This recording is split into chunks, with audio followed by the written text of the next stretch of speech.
Welcome, ladies and gentlemen, to a second attempt at making this freaking video. A freaking video?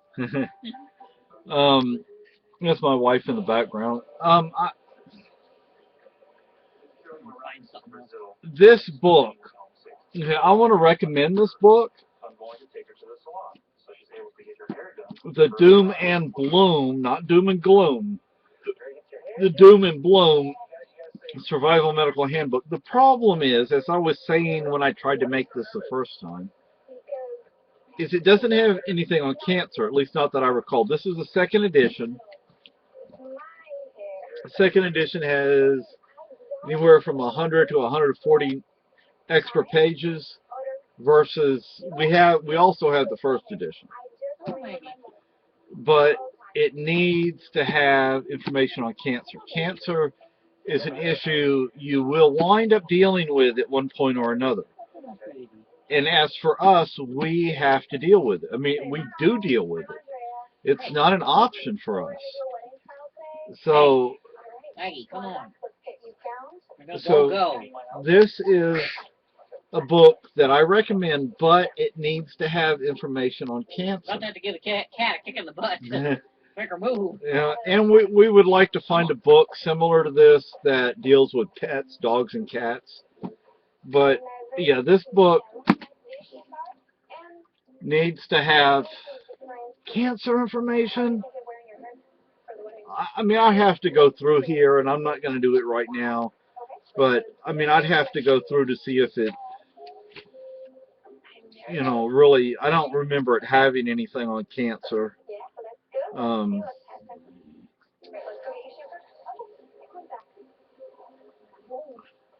Yeah, see, there's nothing in here about cancer.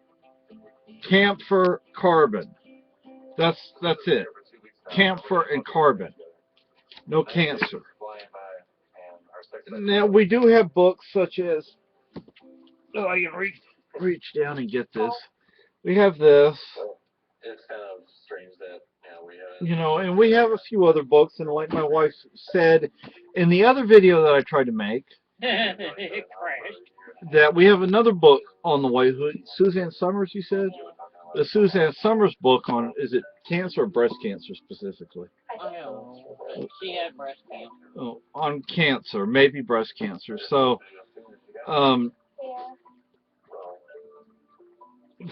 but see, we need information we need the kind of information that would be in a book like this, or in a Barefoot Doctor's Manual on cancer.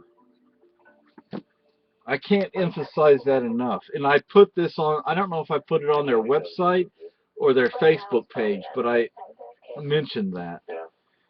Also, I want to show you the magazine to my wife's rifle. This is 10 rounds. That's exactly how much out of 100 rounds. 2 rows. That's it. Now, I ordered my wife, I think it was a 70-round magazine that's on the way. Hopefully, we'll never have a reason to use it outside of target practice. I mean, I hope we never, ever have to use any of these things for survival. I mean, I just hope we never have to. But if we do, there is also a 22... I don't know. I don't even know what it's called. It's basically like a shotgun shell, but it's a 22. And I don't have it on. I don't have it in my cart on any website. But I'm thinking that it wouldn't hurt to have some on the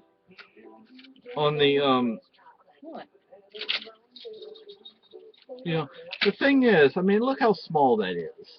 That's like a joke. Yeah, and I could shoot a squirrel with it, but that's about it. Yeah, and you put shot shell in there. You'd have to use some pretty freaking small shot shell into a bullet that size. At the same time, hey, it's shot shell. It's less likely to go through a wall, but honestly, is something that size going to actually go through a freaking wall? It was made out of wet tissue paper, maybe. Yeah, and so, but that's full. So if anybody thinks they're coming over here and messing with us, that I'm not going to say how many rounds that is, That's but only the beginning. yeah, Let's say, put it that way. yeah, this is a beginning. But I filled it up. I do have, I don't even remember what website it is, but I have, I think, 5 of these magazines or similar magazines in my shopping cart, but I'm probably going to have to decrease decrease it to maybe 2 or 3, because I have a 70 round, I think it's 70 or 75 round magazine that's supposed to be on the way. It's been approved, so that will actually make a difference. And for some people would say, well, it's a 22. Yeah, you wait until my wife fills you up with these, and then then tell me it's just a 22. Yeah, then tell me it's just a 22. But the reason I'm making this video is because I have stuff from Amazon that's supposed to be coming, and once that stuff arrives and I actually have time to put together my half of the bug out bag, I'm going to make another video, another bug out bag video. My beard is so freaking long. Actually, we were in Walmart, not today, but yesterday, and this lady said, "Oh, you look like somebody that should be on Duck Dynasty." Yeah, and I said, "Well, my wife says I look like Uncle Si." She said her husband has a beard, but it's only about that long. I'm like, well, my brother, he tries to grow a beard, but he can't tolerate it for the itchiness. Yeah. Once you get past that first initial, Well, he'll have it like a month or two, and they'll be driving me crazy the whole time, and he just can't tolerate it. When I was living in San Antonio, I got off the bus once. I was going to college at the time, and I got off the bus, and I had just shaved off my beard. It wasn't anywhere near this long, but I shaved it off, and I got off the bus, and it was the wintertime. Wintertime in San Antonio versus wintertime up here. They don't compare. Well, still it's winter. Yeah.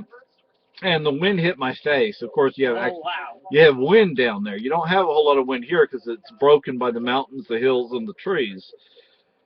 But it hit my face, and I was like, "Oh my!" I felt it. Freshly shaved skin is kind of sensitive anyway. Yeah, I felt that wind. And I was like, "Oh my gosh!" So, to be honest with you, I'm glad I have this beard, especially in the wintertime. I don't know if you can actually... I mean, it's over a foot long now. Uncle Si ain't got nothing on me. But, yeah, the purpose of this video is actually to deal with the whole bug out bag. The poor girl came from the Philippines to Indianapolis. Oh my. She's gonna freeze to death. This light right here that I just blinded you with, this is, was it $3 at Target? Like that. I don't know. About $3 at Target. 3 AAA batteries.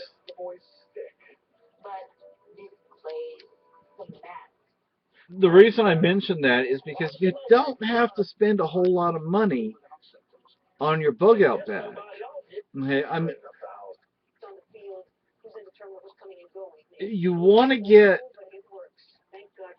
how do I say, you want to put together a kit that's not going to fall apart in 5 minutes. But this is a flashlight. How often are you going to use it? Because it would be really dumb, to be honest with you. Hi, John. No, John, it's not a... Yeah, it's not a red dot. This is our boy John. He loves the red dot. Yeah. He says, I chase the red dot. I can't figure out where it goes, though. It just disappears on me.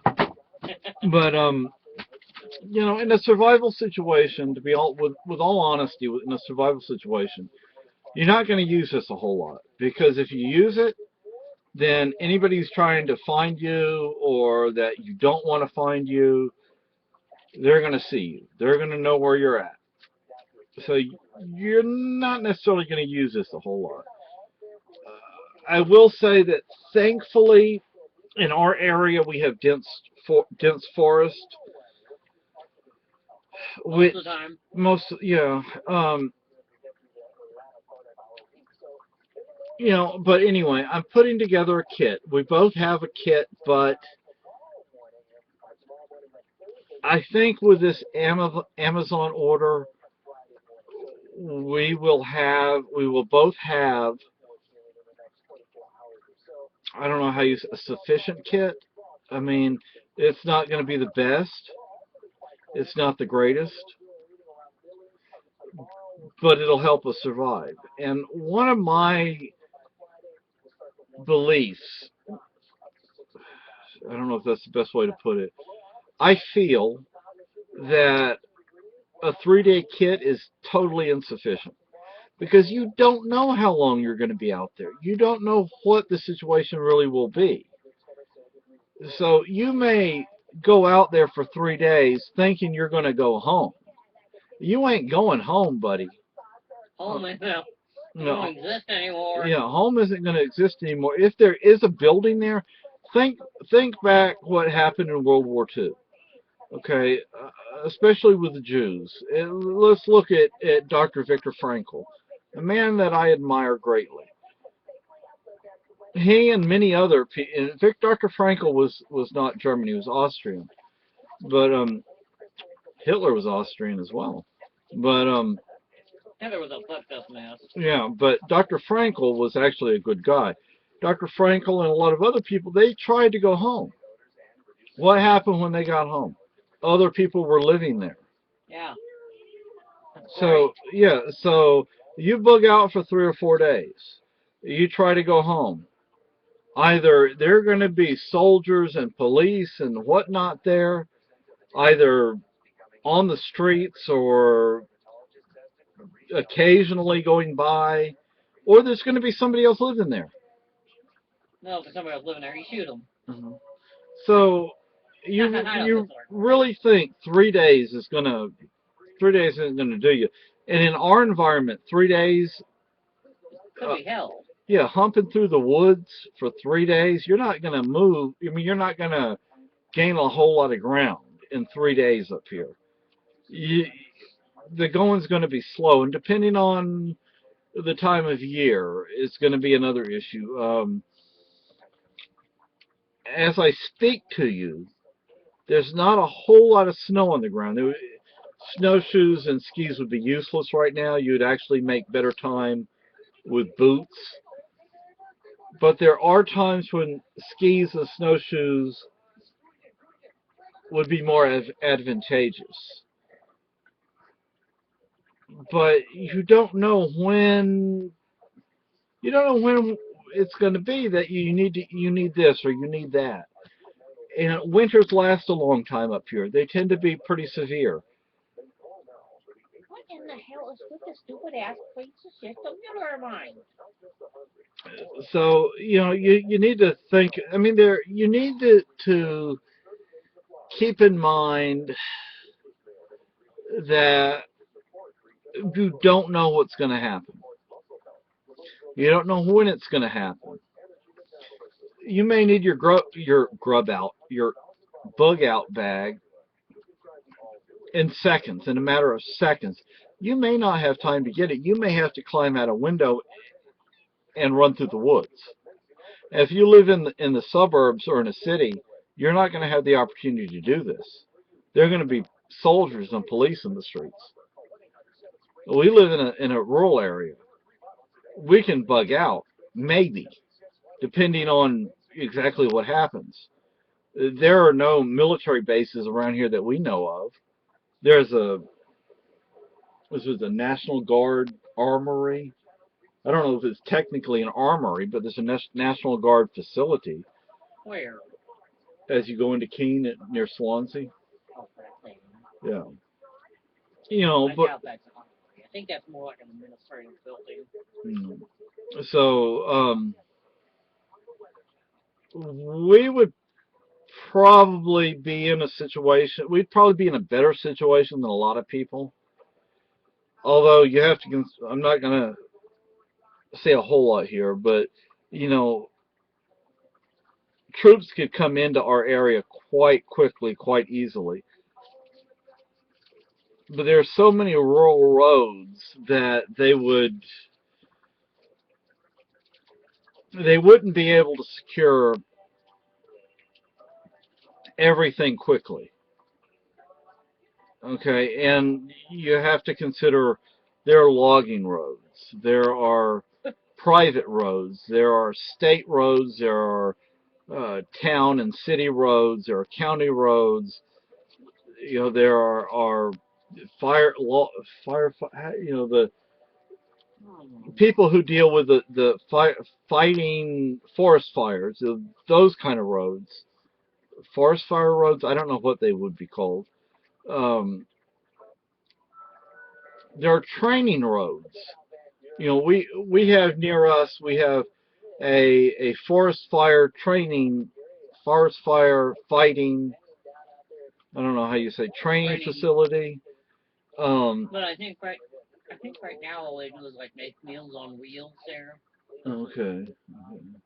So, you know, you have a lot of just frankly plain rural roads of every imaginable type. And with all honesty, to secure all of those would take a hell of a lot of soldiers and police and everything else, which is advantageous for us. But see, if you live in the city, if you live in a city, if you live in the suburbs, it's easier to cut you off. Here it's harder to cut you off because all we have to freaking do is go through the woods. And the woods are dense enough that even with drone aircraft, they're not going to freaking see you. And if they do, they're not going to be able to tell if you're a human or a deer or a bear or what. And they can't shoot everything. So, you know, the thing is, once you get out there, what's the weather going to be like? You know, you have to deal with rain up here, a lot of rain up here. Depending on the time of year, you have to deal with the temperature. In the summertime, it's hot and humid. In the wintertime, it's dry and cold, very cold. But you don't need a lot of money to prep. 100 rounds of 22 ammo, 1995. That's 100 rounds. Okay. Probably cheaper at Walmart. Yeah, I didn't think of that. That's. Even though we bought it from Shithead. Yeah. This is 100 rounds right here. My wife has a full magazine, and there's a 70 or 75 or whatever round magazine on its way. And again, you tell me that a 22 doesn't matter when my wife fills you up with 22 rounds. Then tell me it doesn't matter. $3 for this. Okay. You can get things on FreeCycle. You can get things used and new on Amazon. There. Oh, effing. That's Cleveland, honey. Oh. -2 on Thursday in Cleveland. We have a storm that's supposed to hit today, folks. But this right here, this is a headlight. I don't actually. This is something I think my mom bought. You know, I found it at her house, but you can adjust it. You put it on your head. This is perfect. See? See? And so this isn't costing you a whole lot of money. You can go cheap, people. You don't have to spend hundreds of dollars on kit, on gear, on equipment, whatever. This, I don't even know where we got it from, but what? In the mail through from Marlboro. Oh, this is like a pocket ashtray. You put your cigarette out in it, and then you put the butt in there, and you put the ashes in there. But you can use this for all sorts of things. Doesn't have to be as an ashtray, and you can carry things in there. You know, this little thing comes out. You know, I mean, go to the Salvation Army store, go to the Goodwill store, go to any sort of resale store, and you can find stuff. Go to freaking Walmart, go to the dollar store. The one thing we don't have that I wish we did, and we could get it at no, I don't know if we could get it at the dollar store, but we could get it at like Walgreens or CVS or Rite Aid or someplace like that, is a little toolkit. Not full-size tools. These are smaller tools. I've seen somebody with a everyday carry EDC bag that had tools in it. They're not full-size tools. When I was living on San Pedro, the apartment that burned, once I went over to the Walgreens that was like not even a block away from me, I bought a toolkit for like 10 or 15 bucks. That would be perfect to carry with you. I mean, the tools were good quality. They weren't expensive, but they were good quality, and they would have worked in an emergency situation. So the thing is, are we going to actually spend the money on something like that right now? No. But could we? Yes. The thing is, you have to weigh what do you really think you're going to use versus what do you think you're not going to use. Um, you know, one thing in our area is you have a lot of, I don't know how you would say, abandoned factories. Yeah. The problem with abandoned factories, now most of these are actually in good condition. The problem is if we did have a what hits the fan situation. They're too obvious. Yeah, they're excellent. They're too obvious. You know, they're going to search those places. That doesn't mean they're not useful for scavenging, although they've probably already been scavenged. Probably cleaned out. Yeah, but I mean, since most of them were mills. Yeah, they were. Equipment. Yeah, they were paper mills. They were cloth, fabric. I don't know how you'd say mills.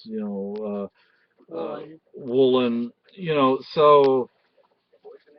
Ours was what, a blanket mill? Blanket mill, yeah. So the one thing that some of these places will offer you, if you absolutely need it, is maybe a night or two with good shelter, like a roof over your head where you're not going to get rained on or snowed on or sleeted on or anything like that. Some places you're going to find the windows are broken. Other places the windows are intact. It's just, I mean, ours is kind of chopped up into different areas. Yeah, so one thing that's on the Amazon order that I made is a tactical tomahawk. That's not going to get us through a wall. Okay, it's not going to happen. Will it break a lock, a deadbolt? Maybe, because it has, on one end it has or whatever that would do that. Well, we've always got Big Daddy too. Yeah. That lock would be obliterated. Yeah. Obliterated. It's like, bye bye. But here's another thing. If there's a door or a window, and let's say today it's not broken or it's not breached in some manner, but tomorrow it is, and the police or the sheriff's department drive by, and they, oh, well, yesterday that was intact. Today it's not. Then either they are going to go look. That's the storm, Well, isn't it's it? starting to move, but that's light. Yeah. So yesterday it was intact, but today it's not intact. So maybe somebody's in there. So we're going to have to go look. Then that means you're going to get busted. You don't want that. So you have to think about things like that. Another thing about this is one way you can make money is to have tobacco. Another is to have cannabis. This would be good for both of those. You could you could buy like some tobacco, put it in a plastic bag, and with cannabis, you could do the same thing, and you could hide it, or hide it. I wouldn't use the word hide. You could put it in here, and that's a trade item or a barter item. Okay, people are going to want those two items. Pills, prescription drugs. People are going to want that. This would be perfect for that. So you want to think about stuff like that. I mean, it may be simple, it may be small, but it works. These right here, these are plastic. Okay, these are not going to get messed up. Oh, shit. That's Kansas. These are not going to get messed up if it gets wet. These are plastic all the way around. They're plastic. And they have paper on the side and the top, not on the bottom. They're plastic. You can put stuff in here. It's going to stay dry. Put tobacco. You put cannabis. You can put pills. You can put whatever in here. And there you have a barter item. A protected barter item. So those are just some things to think about, and I guess I'm just making a video to make a video. But $3 right here, $3, three AAA batteries. It provides sufficient light, but are you really going to want to use this at night if you're trying to hide? No. What do I do with this? You don't want to use this either at night if you're trying to hide. All you have to do is turn it on one time for a couple of seconds, and they know where you are. Okay? And my wife bought this, and it's solar powered. Yeah, it's moving. But anyway. Yeah. But another thing is my wife printed some stuff off for using the stars and the sun and the moon for navigation, and that's something you might want to consider, something you want to think about. The problem that we have is the ink that we use in the printer. It runs if it gets wet. So well, we had a laser printer. 8 to 12 inches, folks. That's what they're predicting for us. Usually they're either off too little or too much. So usually they're not off a little bit. They're off a lot, but it's either a lot too little or a lot too much. So let's hope they're off too much rather than too little.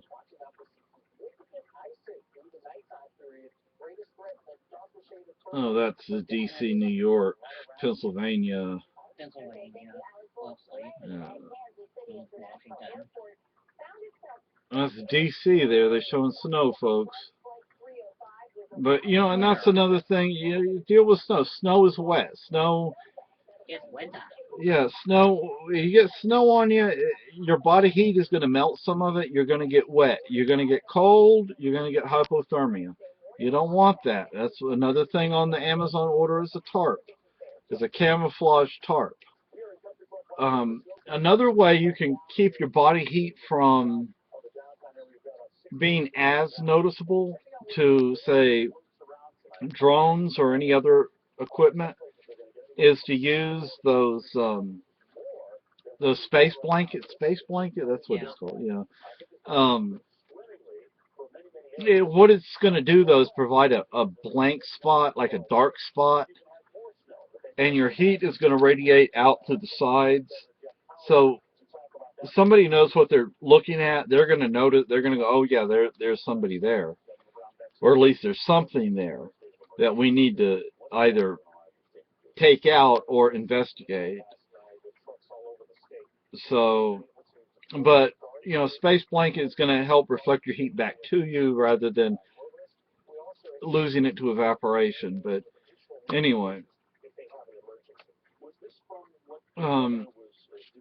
so just some ideas, you know, and this is just a general video. Also, this right here is going to be used in the next day or two, or next week. Farmer's Almanac. Uh-huh. You know how they have their little thing and the weather thing and it kind of rhymes? Groundhogs need shovels to exit hovels. That's the first through the sixth. Like, okay. What I showed you all the other day, this, see if I can get it so you can actually see the label. I'm not going to keep it as wide as this. I'm going to actually cut it. And I don't, how long is it? 75 inches long. I don't know what that is. And oh my.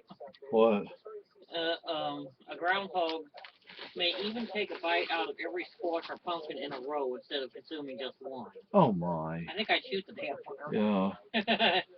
Well, I'm going to cut that insulation with this thing right here so that it's not as big and it's not as heavy. And once I get the stuff from Amazon, I'm going to redo my my bug out bag, and I'll show you. I'll make another video, a bug out bag video, and I'll show you what I have at that point. But until then, I bid you adieu, because this video is 32:21. Bye bye.